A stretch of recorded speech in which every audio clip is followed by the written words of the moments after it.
Shalom, selamat pagi. Tuhan memberkati kita semua Bapak Ibu dimanapun Anda berada. Doa saya kita semua tetap dalam keadaan baik, sehat tentunya, dan berlimpah-limpah dengan kasih setia Tuhan. Kita terus sedang belajar bagaimana pentingnya kita menjadi orang yang bijaksana, bukan menjadi orang yang bodoh. Kita sudah belajar kenapa orang kaya itu disebut bodoh walaupun sebenarnya dia pintar. Karena orang itu berpikir seolah-olah hidupnya itu tergantung dan bergantung kepada kekayaan. Jadi kalau hidup kita semata-mata hanya bergantung kepada kekayaan, berpikir kita bisa bahagia, bisa nyaman, itu karena kekayaan, kita termasuk kategori orang bodoh. Karena itu Yesus berkata bahwa hidup orang itu tidak tergantung dari roti. Kita hidup bukan karena roti, perkara-perkara yang fana, perkara-perkara yang lahiriah. Tetapi justru hidup kita bergantung oleh perkataan-perkataan yang keluar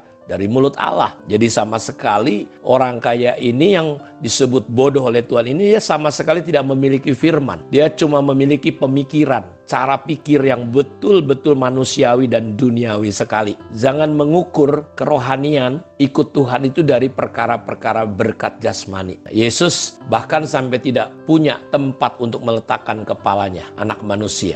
Serigala punya liang, burung punya sarang. Jadi Yesus kalau dari ukuran dunia ini dia orang yang malang, tetapi tidak demikian menurut pandangan kerajaan surga. Kenapa dia disebut bodoh? Dia berpikir bahwa dia pemilik nyawanya, dia pemilik hidupnya. Padahal kita bukan pemilik hidup. Kita tidak tahu apa yang akan terjadi. Hidup kita singkat, sebentar, kayak uap, kayak pohon, kayak bayang-bayang saja. Ketika Tuhan berkata, hari ini kau mati, semua bubar, dan untuk apa semuanya. Karena itu jangan pernah berpikir bahwa saudara bisa kontrol hidup saudara. Kalau tidak, kita termasuk kategori orang yang bodoh. Dan Alkitab berkata untuk apa semuanya itu. Karena itu di dalam kitab Efesus pasal yang kelima ayat 15-21 dikatakan seperti ini. Karena itu perhatikanlah dengan seksama bagaimana kamu hidup. Janganlah seperti orang bebal, tetapi seperti orang arif. Pergunakanlah waktu yang ada karena hari-hari ini adalah jahat. Sebab itu janganlah kamu bodoh, tetapi usahakanlah supaya kamu mengerti kehendak Tuhan. Jadi orang bodoh adalah orang yang tidak mengerti kehendak Tuhan, tidak berusaha,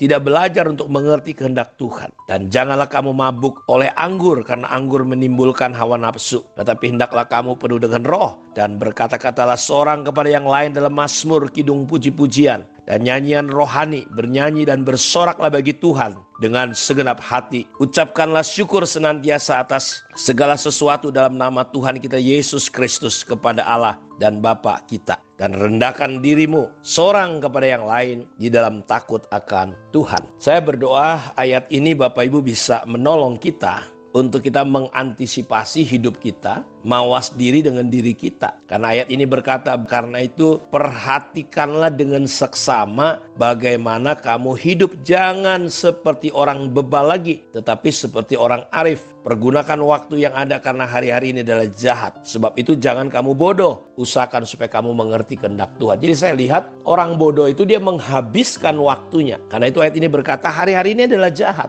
Orang bodoh adalah orang yang fokusnya cuma perkara lahiriah aja, cari duit aja, kerja aja. Bukan berarti salah bekerja, tidak. Saudara anak Tuhan harus rajin bekerja. Tapi jangan habiskan hidup kita itu hanya untuk perkara-perkara lahiriah. Tuhan Yesus berkata, janganlah kita bekerja hanya untuk makanan yang fana, tapi bekerjalah untuk kekekalan. Makananku, kata Yesus, dan melakukan kehendak Allah. Karena itu saudara, kenapa orang itu disebut bodoh? Karena dia menghabiskan waktunya hanya untuk mengembangkan usahanya, mengembangkan bisnisnya, tapi tidak menyiapkan dirinya untuk kekekalan. Karena itu kita jangan sampai kaya saja di dunia ini, kita harus kaya di dalam kekekalan. Jangan sampai kita miskin di hadapan Tuhan. Jangan sampai kita menjadi tidak kaya. Mari kita menjadi orang-orang yang kaya di dalam Tuhan, Bapak Ibu. Kenapa? karena hidup kita sama sekali tidak bergantung. Ya, karena itu kalau kita kembali review di dalam Injil Lukas kemarin, ayat itu berkata, berjagalah dan waspadalah terhadap segala ketamakan. Jadi ada dua kata yang diingetin, berjaga-jaga dan waspada. Berjaga itu artinya kita mewaspadai, waspada itu lebih lagi. Jadi digabung antara memperhatikan dengan lebih teliti. Apa yang harus kita perhatikan? Hati kita. Supaya jangan bodoh terhadap apa? Terhadap segala ketamakan. Ketamakan itu membuat orang tidak pernah puas, tidak tahu bersyukur, tidak tahu berterima kasih. Dia pengen sampai akhirnya dia terjebak. Seperti kalau kita lihat, kita tahu bagaimana cara menjebak tikus, dikasih makanan sedikit. Nggak peduli lagi, sekitarnya dia nggak berjaga bahwa itu tipu daya daripada si jahat untuk menerkam kita, memperangkap kita. Yesus berkata berjaga dan berwaspada. Sebab walaupun orang berlimpah-limpah hartanya, tidaklah bergantung dari kekayaan. Jadi sampai orang ini berkata, apa yang harus aku buat? Dan lihat apa yang dia buat. Yang dia buat hanya perkara-perkara lahiriah. Sehingga akhirnya Tuhan berkata, demikianlah jadinya dengan orang yang mengumpulkan harta bagi dirinya sendiri jikalau ia tidak kaya di hadapan Allah. Karena itu berjaga dan berwaspadalah. Ini agar kita, hati kita jangan sampai tidak terjaga sehingga kita menjadi orang-orang yang tamak, serakah,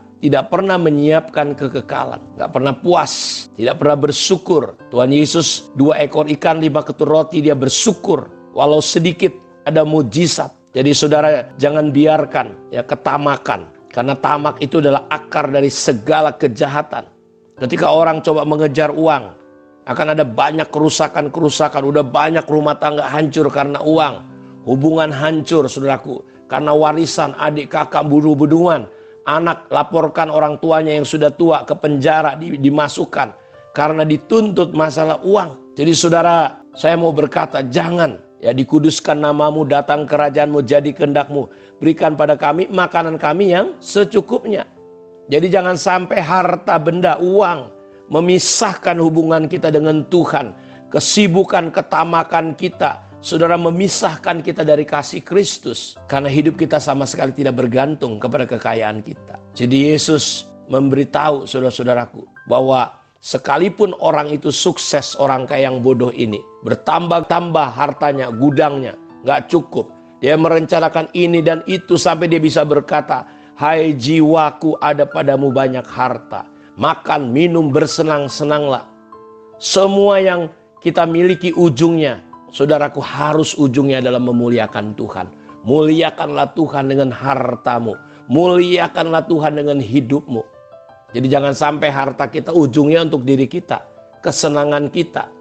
Tapi biarlah ujungnya, potensi, uang, semua yang ada pada kita, ujungnya adalah untuk memuliakan Tuhan. Karena itu janganlah jadi orang bodoh. Jadilah orang arif. Jadilah orang bijaksana. Pergunakanlah waktu kita sebaik-baiknya. Kiranya Tuhan memberkati kita. Mari kita berdoa. Terima kasih Bapa untuk kebenaran firman-Mu.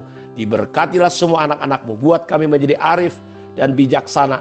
Sehingga kami boleh mengisi hidup kami, waktu kami dengan yang terbaik untuk melayani Tuhan. Dalam nama Yesus kami berdoa. Amin. Tuhan memberkati kita. Shalom.